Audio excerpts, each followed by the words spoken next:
So we're back working on this Yukon this morning, and I talked to the customer last night. This BCM is the original, and there is a used one in there now, which could account for some of the option configuration mismatch error codes. So we're going to put this one back in because I don't think there's anything wrong with this. The customer changed it because they thought that was the problem. And then we're going to start over again with this network communication problem. We're going to check powers and grounds to that steering or that suspension control module as well. So I go in here to get at this BCM and look at the frickin' mess in here. I don't know what this is. Jammed in here, wires taped, wires connected all over the frickin' place. No wonder they have electrical issues. Aftermarket accessories. Okay, so we're going to do a network code clear on this thing.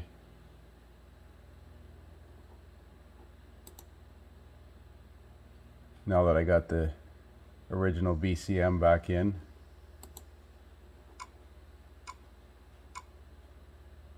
My battery charger stopped. You notice the battery voltage dropped to 11.9.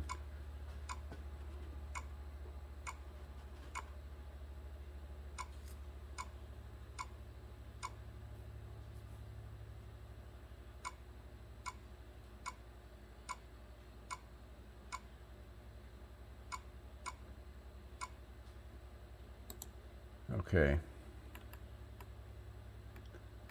Let's try and talk to that electronic suspension control module now. Still have no communication. Okay. And let's try and talk to the anti-lock brake control module. Still have no communication. Okay. And let's do a code scan again.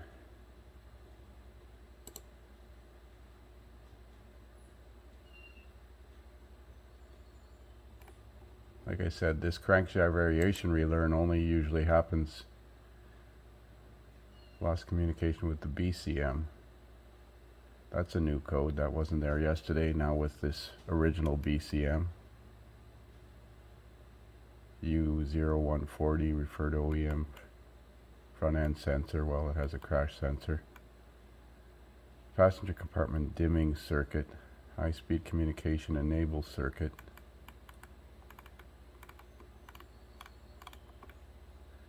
We still got no, well, we got a few less codes in there. Now we got a loss of communication with the BCM. Oh boy. Complicated by all this aftermarket accessories installed in there. Okay. So we have a bunch of messages on fuel level low. I don't think that was on before, but I could be wrong. But it doesn't crank. Got no crank condition with this BCM in here. So is the BCM defective? Let's see if we got any security codes. Let's look in the body control module to see what codes we have. Current. Passenger compartment dimming, high speed communication enable circuit. Let's clear these and see what comes back.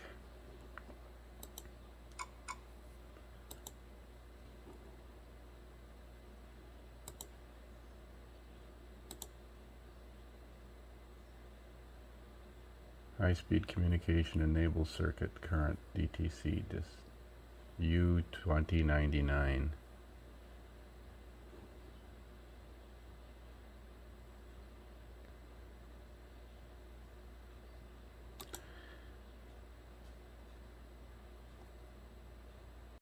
So if I compare yesterday's codes, in the ECM we had a lost communication with the ABS. But today, with this new ECM and our new BCM in there, we have a lost communication with the BCM.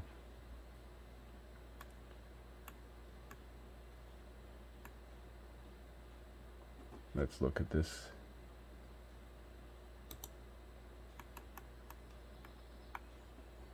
With the used BCM in there, we had rollover sensor performance invalid, option configuration error,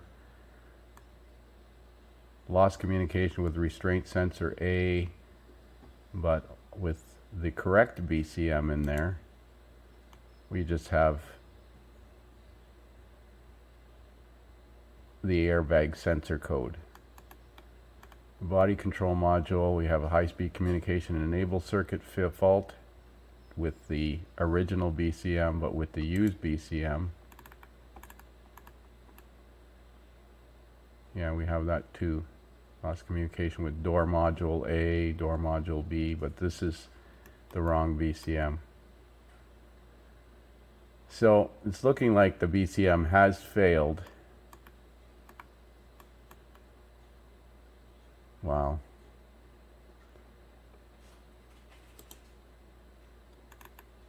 Lost communication with body control module and then transfer case with this original BCM. And yesterday in the transfer case, lost communication with ABS, lost communication with BCM. Cellular phone select service switch. Wow. I'm going to have to talk to this customer. So this is looking at the CAN bus activity now, and I've got the original BCM installed and the ABS module plugged in. Note the bias voltage on channel 1, the yellow channel is 1.89 and channel 2 is 2.07. So I'm going to unplug the ABS module, take it offline.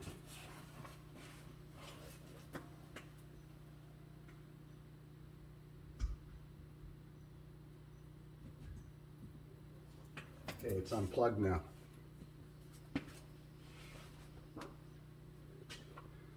Notice how the bias voltage comes back to normal again. So let's try rescanning it again, see if the ABS module is affecting this BCM. Okay, I'm going to go back now. Back, and clear all codes read by code scan again. I didn't try to start it with that ABS module unplugged. This truck definitely has multiple issues, and it's hard to say what happened in what order. Okay, let's do a code scan, another scan again, and see what came back. Yeah, the lost communication with the BCM is there. Front end sensor is there. High speed enable circuit. That's an interesting one. That's a new one. U2099.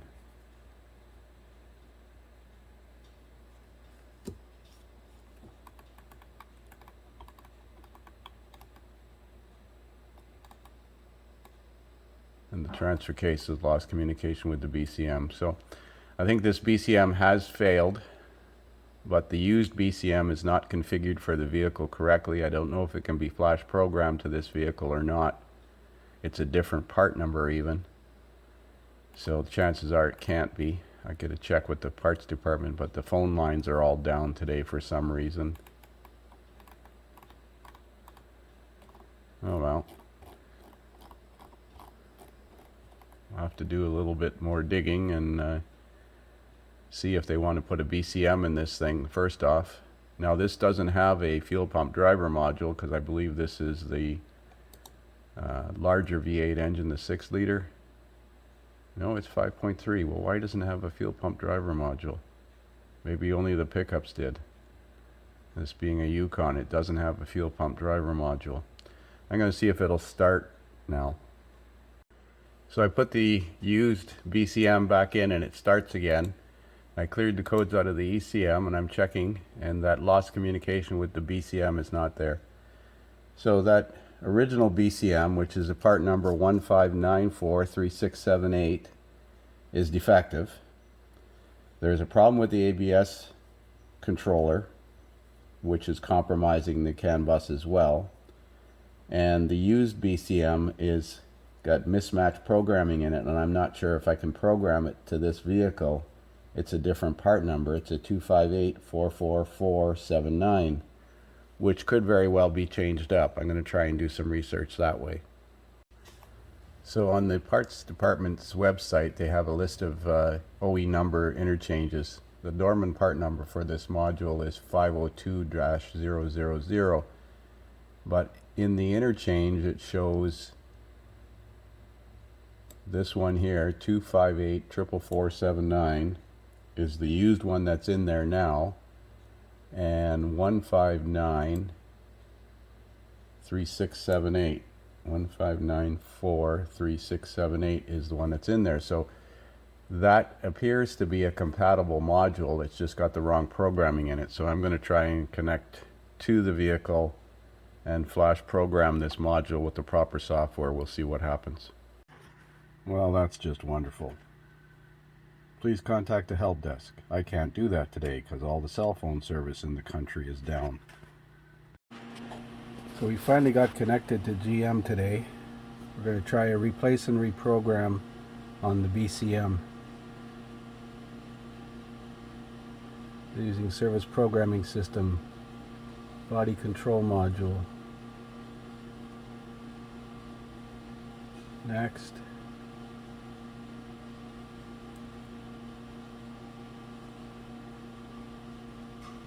Should say this is going to use a VIN slot. Proceed. I got the key on, battery charger on it.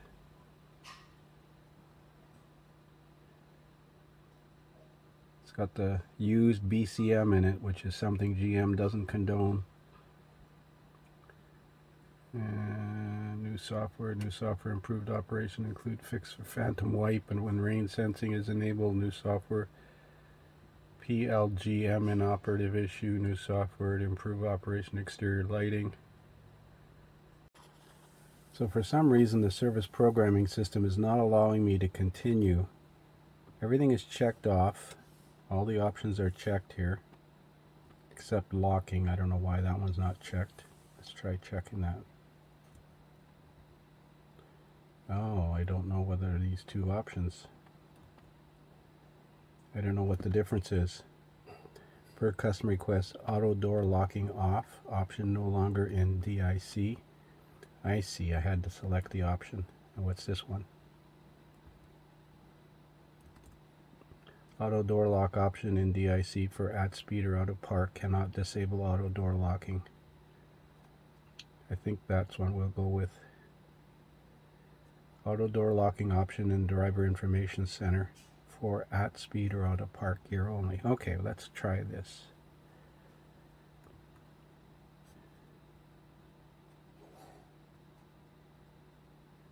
Well, let's try this. Next.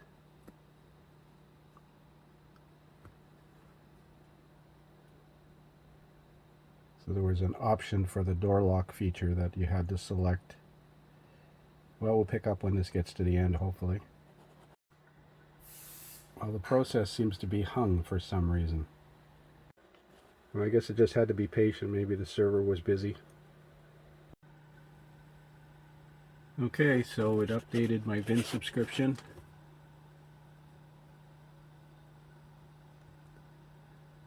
And we need to do a network code clear. The benefit of this now is if we do end up fixing the anti-lock brakes or the suspension control system, which I have disconnected right now, I can program those computers on this vehicle for no additional charge. The way the system works is they charge you once per VIN, and you have 24 months, if I believe. I think 24 months is the standing going time frame. So it's doing a network code clear. So we'll put the snap-on scan tool back on it and see if we got rid of those communication codes. So the truck won't start, so we're going to have to do a passive anti-theft relearn. Software seems extremely slow today.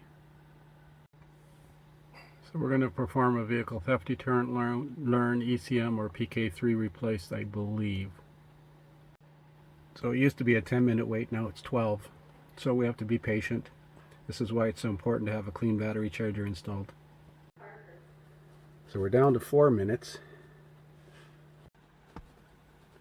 So I'm trying this procedure again because it didn't work the first time, but this time I'm trying it with a key relearn. We'll see if this works. Unfortunately, it's going to be another 12-13 minutes. So we're down to 1 minute. We're just under 1 minute wait time to see if this is going to work this time.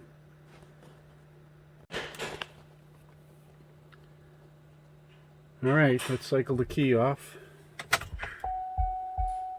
Wait a few seconds. Cycle the key back on, and it still doesn't start.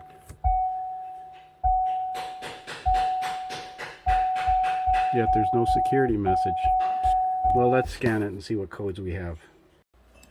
So we're going to scan this thing and see what kind of codes it's generating. Why it won't crank now that I reprogrammed the BCM.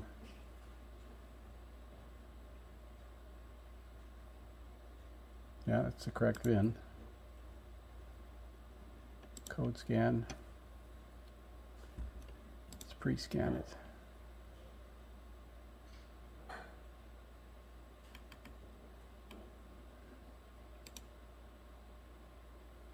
Well, isn't that weird? Got a lost communication with body control module. That's what we had when we put the other. I wonder if it has something to do with that aftermarket car starter system in there.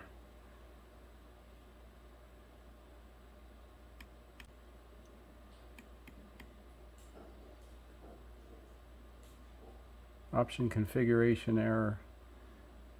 Let's clear all the codes out and see what goes away.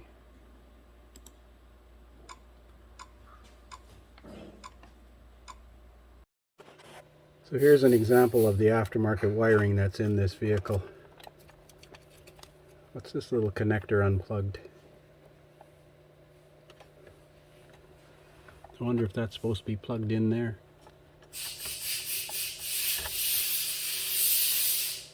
I haven't got a clue what this is. Car starter by the looks of it. Yeah, it's a car starter. And then there's some kind of a security workaround.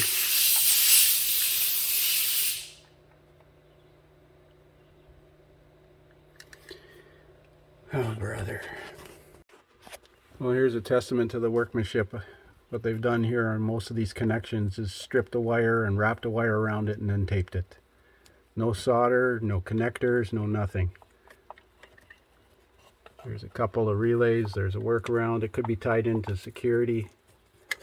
Well, it's definitely tied into security. It could be tied into the network too. So I think the best thing to do here is to remove all this mess and put it back to factory. If he wants a car starter, you can put it back in after the fact. So that's the mess that I removed. I believe that's the car starter. Taped up all the wires to the BCM, taped up the wiring harness to the ignition switch. Still got to secure some wires here. This is trailer wiring down here. Anyways, I'm going to do a network code clear and see what happens now.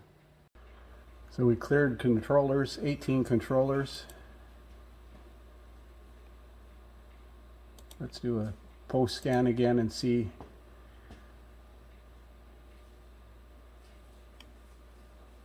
Lost communication with the BCM, lost communication with the ABS. Why would we have lost communication with the BCM?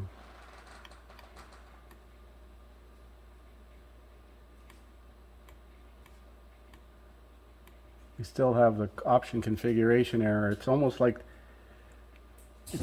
that high-speed communication enables circuit current DTC. Damn.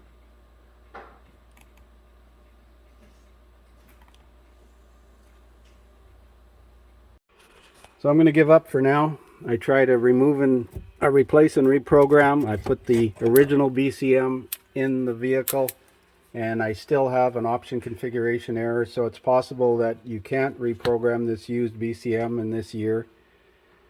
Once certain options are enabled in it, it might not be flashable.